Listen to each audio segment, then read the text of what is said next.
मेरे सभी सम्मानित मदरसा अभिकरण शिक्षक साथियों को मेरा नमस्कार। मैं पंकज मिश्रा, मदरसा आधुनिक शिक्षक। दोस्तों, जैसा कि आप जानते हैं कि मदरसा आधुनिकरण शिक्षकों की समस्या बहुत गंभीर विषय है और समय समय पर उसमें हाथ खेलने वालों की भी कमी नहीं रही है। इस समय सारी निगाहें मदरसा बोर्ड को लेकर के टिकी हुई हैं, क्योंकि संभवतः आज मदरसा बोर्ड की सुनवाई पूरी हो सकती है। हो सकता है कि हम लोगों के लिए कोई अच्छी खबर आ जाए आज, जैसा कि उम्मीद की जा रही है। दोस्तों, कल मैंने वीडियो संदेश बनाया था बकाये को लेकर के। उसमें कुछ शिक्षक साथियों ने सपोर्ट किया है और मैं आपको बताना चाहता हूं कि जब रिट दायर किया गया था बकाये को लेकर के, तो ये बताया गया था कि 2 महीने के बाद आप लोगों का पेमेंट हो जाएगा, लेकिन पेमेंट अभी तक हुआ नहीं दोस्तों, और पैरवी भी इस समय ना के बराबर है। अब उसमें कहाँ से कमी आ रही है तो एजाज साहब से बेहतर कोई नहीं बता सकता है, क्योंकि एजाज साहब ही उसके पैरोकार हैं, वही अगुआ थे। और अब वो समय आया है कि उनसे सवाल जवाब किया जाए, क्योंकि वो कोई पोस्ट भी नहीं लिख रहे हैं ना कुछ कर रहे हैं। तो मैं ये चाहता हूँ कि जितने रिट धारक हैं सभी लोग एजाज साहब के पास फ़ोन करें और उनसे पूछें कि आप इतना शांति से बैठे क्यों हैं। 5-6 महीने हो गया, अभी तक हम लोगों का मुकदमा लिस्टेड नहीं हो पाया। अगर फाइनेंशियल दिक्कत है तो उसको बताया जाएगा, उसके बारे में भी विचार किया जाएगा। लेकिन अगर छुपाई मार के आप बैठ गए हैं तो ये गलत है, या फिर आप मुकदमा हार के बैठ गए हैं, इसको बताना ज़रूरी है कि आप हारे हैं या जीते हैं या क्या कर रहे हैं। आप कोई अपडेट नहीं दे रहे, इसलिए सभी शिक्षक इस समय कहीं ना कहीं असमंजस की स्थिति में हैं। उनके समझ में नहीं आ रहा है कि वो करें क्या। दोस्तों, मैं आपको बताना चाहता हूं कि आज जो परिस्थिति से मदरसा आधुनिकरण शिक्षक गुजर रहा है, उसकी जिम्मेदारी, जितनी जिम्मेदारी सरकार की है उतनी जिम्मेदारी कहीं ना कहीं हमारे रहनुमाओं की भी है। इससे साफ नकारा नहीं जा सकता है। सरकार ने अगर 70% हम लोगों के साथ जास्ती किया है तो 30% हमारे रहनुमाओं ने भी किया है। जब तक सब चलता रहा तब तक तो सब ठीक ठाक था, और जैसे मदरसा आधुनिकरण शिक्षकों के ऊपर समस्या पड़ी, उनके रहनुमा एकदम से मैदान छोड़ करके गायब हो गए। जब उनको सबसे ज़्यादा उनकी आवश्यकता थी तब धीरे धीरे उनका साथ उन्होंने छोड़ना शुरू कर दिया। जब तक शिक्षकों का पैसा आता था, उससे उनको चंदा मिलता था, तब तक वो सभी शिक्षकों के संपर्क में रहते थे। आज जब सबसे ज़्यादा ज़रूरत उनको है तो आज वो शिक्षकों से धीरे धीरे करके दूर होते जा रहे हैं और झूठ पर झूठ, झूठ पर झूठ बोलते जा रहे हैं। दोस्तों, इससे काम नहीं चलेगा। अब वो समय है कि अब कुछ ना कुछ तो करना पड़ेगा।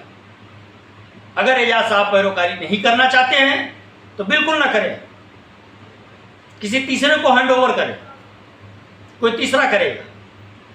लेकिन इसको हम लोग जाने नहीं देंगे, छोड़ेंगे नहीं, क्योंकि कोर्ट ने आदेश भी कर दिया है बकाये को लेकर के हम लोगों के पक्ष में। उसके बाद से जहां पर पुनर्विचार याचिका की बात आई है, वहीं से कोई अपडेट मिलना बंद हो गया है। अब कहां से फॉल्ट आ रहा है, कहां से गलती आ रही है, ये तो विवेचना के बाद ही पता चल पाएगा। लेकिन अभी जहां तक मेरा मानना है कि अगर इसका कोई जिम्मेदार है तो केवल एजाज साहब खुद हैं, क्योंकि एजाज साहब आज तक कोई स्पष्ट बात नहीं बताते हैं। उनके पास फ़ोन करो तो हाँ ठीक है, डेट होगी बता देंगे। इतनी बात के अलावा तीसरी बात और नहीं करते हैं। लेकिन ये हम लोगों का दुर्भाग्य है कि सरकार के साथ साथ हमारे रहनुमा भी गेम खेलने में लगे हुए हैं। लेकिन दोस्तों, संघर्ष बंद नहीं होगा, संघर्ष पर विराम नहीं लगेगा, इतना आप मान करके चलिए। उसके लिए कोई भी जतन करना पड़े, हर संभव कोशिश हम लोग करेंगे कि हम लोगों का जो बकाया है वो मिले। उसके बाद जो कुछ होना होगा वो तो होगा ही, लेकिन सबकी निगाहें आज के डिसीजन पर टिकी हुई है। और कहीं ना कहीं अगर हम लोगों का मामला डिले हो रहा है इस समय, तो मेरा मानना है कि मदरसा बोर्ड का जो फैसला रुका हुआ है, इसकी वजह से हम लोग भी लटके हुए हैं। हालांकि मदरसा बोर्ड से हमको बहुत बड़ी सफलता मिलने वाली नहीं है, वो एडेड मदरसा वालों के लिए चांदी होगा, लेकिन हम लोग एक टुकड़े का इंतजार कर रहे हैं कि हो सकता है उनका पेट भर जाए तो एक टुकड़ा हमारे इधर भी फेंक दिया जाए। उस टुकड़े का इंतजार हम लोग कर रहे हैं मदरसा बोर्ड से, लेकिन वो भी सामने दिखाई नहीं दे रहा है, क्योंकि आज तक एडेड मदरसा वालों ने आधुनिकीकरण शिक्षकों का कोई सपोर्ट नहीं किया है। विरोध के अलावा आज तक हम लोगों का पक्ष उन्होंने कभी रखा ही नहीं। और वो भी चाहते हैं, हमारे किसी शिक्षक साथी से बात हुई जो रीट में शामिल हैं, उनके सदस्यों से, तो उन्होंने जानते हो क्या कहा? उन्होंने कहा कि अगर आधुनिकीकरण खत्म हो जाता है तो हम लोगों के लिए रास्ता बहुत आसान हो सकता है। दोस्तों, अगर ऐसी मानसिकता है एडेड मदरसा वालों की, तो क्या उनसे आप उम्मीद कर सकते हैं कि वो आपकी पैरवी करेंगे? बिल्कुल नहीं करेंगे।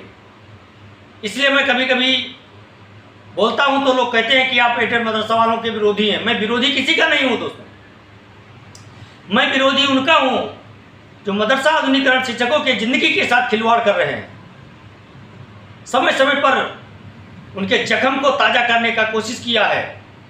मैं उनका विरोधी हूं जो आधुनिकीकरण शिक्षकों को गाली देने का काम किया, उनको नीच कहने का काम किया है, उनको गंध मचाने का जो शब्द बोल का इस्तेमाल किया है, मैं उनका विरोधी हूं। मैं व्यक्तिगत किसी का विरोधी नहीं हूं, लेकिन इतना जरूर है कि जो मदरसा आधुनिकीकरण शिक्षकों के राह में रोड़ा अटकाएगा वो विरोध झेलेगा, चाहे सरकार हो, चाहे पक्ष हो, चाहे विपक्ष हो, चाहे संगठन के नेता ही क्यों ना हो, उनको भी विरोध झेलना पड़ेगा। और इस बार हम लोग कहीं ना कहीं और मजबूती के साथ लड़ाई लड़ने के लिए तैयारी बना रहे हैं। इस बार आर पार की लड़ाई होगी दोस्तों, और इस बार सफलता निश्चित है मिलनी, सफलता मिलेगी हम लोगों को। बहुत हो चुका, अब केवल एक ही चीज है कि सर्वप्रथम एजाज साहब से सवाल किया जाए रीट के बारे में, उसके बाद आगे की कार्रवाई की जाएगी। बस ज़्यादा से ज़्यादा 2-3 दिनों के बाद इस समस्या का समाधान ढूंढ लिया जाएगा। दोस्तों, आप लोग परेशान ना हो, हताश ना हो, निराश ना हो। आप लोगों की समस्या हम सबकी समस्या है, किसी एक की समस्या ये नहीं है। और इस पर कार्य हो रहा है, कार्य होगा, जितना हो सकता है उतना हम लोग कार्य कर रहे हैं। दोस्तों, बैठा नहीं है कोई कि फालतू में कोई बैठा हो, धीरे धीरे कार्य हो रहा है। लेकिन कुछ अड़चनें बीच में आई हैं जिससे गति हम लोगों की मंद हुई है। हालांकि हम लोगों ने प्रयास किया था कि हम लोगों की गति और तेज हो जाए, लेकिन तेज होने के बजाय थोड़ी मंद गति हुई है, लेकिन उसमें भी रफ्तार पकड़ेगी और हम लोग सफल होंगे। दोस्तों, परेशान मत होइएगा। लेकिन एक बात और कहना चाहते हैं, जो बच्चों का प्रमोशन था यूडाइस प्लस, उसको अगर कंप्लीट नहीं करवाए हो तो कृपया करके उसको आप लोग कंप्लीट करवा लें जल्द से जल्द, क्योंकि कभी भी आपके ऊपर विभागीय कार्रवाई हो सकती है। इसलिए आप लोग यूडाइस प्लस कंप्लीट करवाएं और मदरसे के सभी साक्ष्य, सभी कागजात इकट्ठा करके रखें। शाम को फिर नए अपडेट के साथ आपके साथ फिर उपस्थित होऊंगा। तब तक के लिए आज्ञा दीजिए। नमस्कार, जय हिंद, जय भारत, भारत माता की जय।